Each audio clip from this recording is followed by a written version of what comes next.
Hey guys, what is up? So today I'm going to be doing an ear stretching Q&A.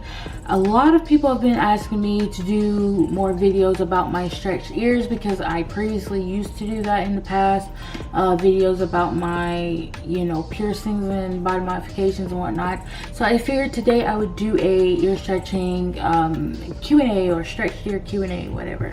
So I have some questions wrote down here in my phone that I'm going to be reading from. I can't actually put the questions on the screen and give everybody shout outs right now because the software that I originally used to do that, for some reason it is not working correctly today. I tried to open it this morning, it's not really working, so I have to read it from my phone.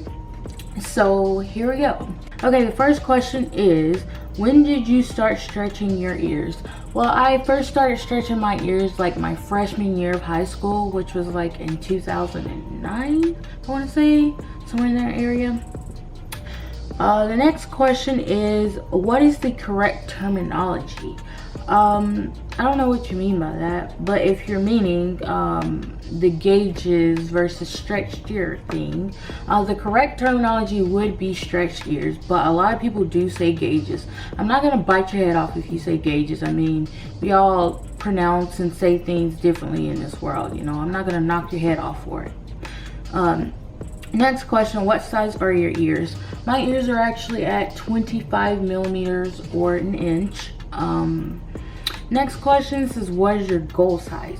My goal size was originally a 2 gauge, and then that 2 gauge turned into a 00, and then that 00 turned into 5/16, and then that 5/16 turned into 3/4, that 3/4 turns into 7/8, and that 7/8 turned into an inch. Now, one thing I will say about goal sizes is that they do change a lot. When you first start, you're gonna be like, okay, I'm gonna stop here, and then you end up not stopping there and keep going and going and going. I mean, it happens with everybody. So a goal size is something that is definitely going to change. But originally, my goal size was a 2 gauge and to stop there. But it kept changing. The next question is, what is the best way to stretch your ears? I tell people this all the time. The best way, the best method to ever stretch your ears is by using single flared glass. And by glass, I mean implant grade jewelry. You can use it in 1 millimeter increments. That way you're not skipping any sorts of size. You're not missing anything. I know some people out there stretch with tapers, or they have other methods or ways that they like to stretch their ears. Hey, you go for it. But personally, the way that I like to do it is stretching by 1 millimeter increments using single flare glass. That is the method I have found that has worked the best for me, and I get better results from. That way, you're, again, like I said, you're not skipping any sizes in between those sizes. So I definitely recommend 1 millimeter increments, single flare glass. The 6th question is, can you show me your favorite ear jewelry? I actually can. I'll be right back to go grab it. Alright, I'm back and I got my jewelry. So my favorite pair of jewelry that I own are these right here, these babies.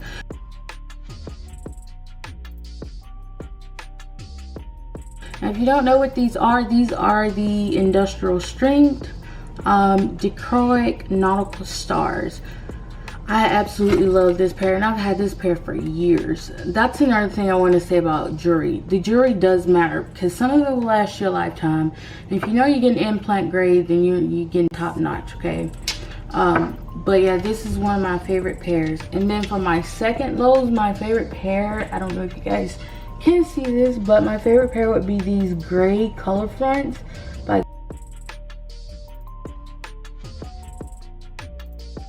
Glassware Studios. I absolutely love those. So yeah, this is one of my favorite pairs of my favorite pair of plugs to wear. There we go. The next question is, how do you clean your ears and jewelry? Well, first of all, I clean my ears and jewelry while I'm in the shower because it's a lot much more easier. So therefore, I do use soap, but not just any soap, you know. I don't remember the exact name of it. But yeah, I don't remember the exact name of it, but when I stop this video, I will kind of leave it down below just in case. Yeah. Do you have any favorite brands of jewelry? I actually do. One of my favorites is definitely Gorilla Glass. I do own a few Gorilla Glass pairs.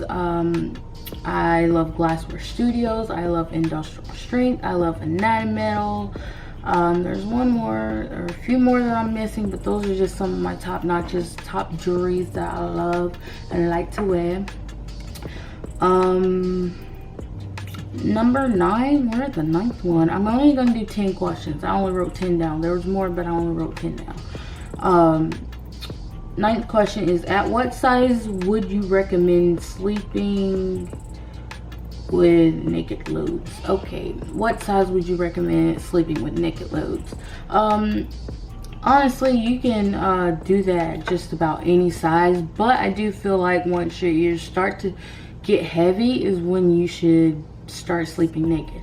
A lot of people recommend this around 10mm, 9mm, 00 gauge, but I'd say just about any size, really, you know, or until you feel your jewelry's like too heavy for you to sleep with it in, then that's when you should.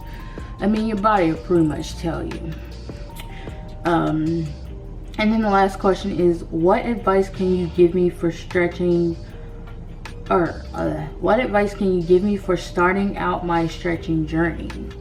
Advice I would give you is just to do a lot of research.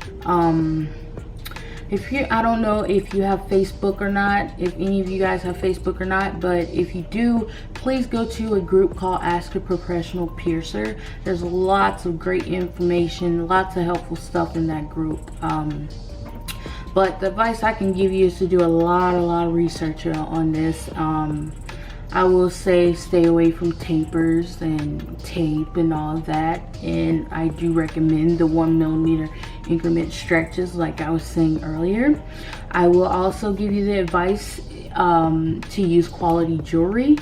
You might say, well, I don't have, you know, the bands to put on that kind of jewelry, or, you know, the other kind of jewelry is a lot cheaper and I've never had a reaction to it or anything like that. And okay, that's cool, but personally I just think it's a lot better when you have quality jewelry. So I know not everybody has the money to go and spend on, you know, quality jewelry, but you know, I definitely think it's in the long run, because these, when you have quality jewelry, it lasts you a lifetime. And I'm not just saying this, I actually mean it. I've had these pairs for like 7 or 8 years. They're still going strong. I highly recommend you get quality jewelry. The other kind of advice I could give you is to not stretch fast. This is not a race, okay? You will get to where you're going. Trust me, promise me. I promise you, you will get to where you're going. It's just, take it easy, take it slow, you know, don't rush it. I don't really think, I can't think of anything else at the moment to say about the advice, but those are just some of the things I think, or some of the things that I think that are helpful. So yeah. So if you guys enjoyed this video, give it a fat thumbs up, leave some nice comments down below, give me some video ideas. I am stunned for ideas right now. I'm trying my hardest to push content out. If you guys have any suggestions, any kind of video ideas, let me know down below. I also do have a Facebook group for my YouTube channel, so if you want to go over and check that out too, you can. I will leave a link below. Yeah guys, so this is pretty much the end of the video, and I will see you guys on the next. I hope y'all being safe because of COVID, and yeah, see you in the next video. Bye.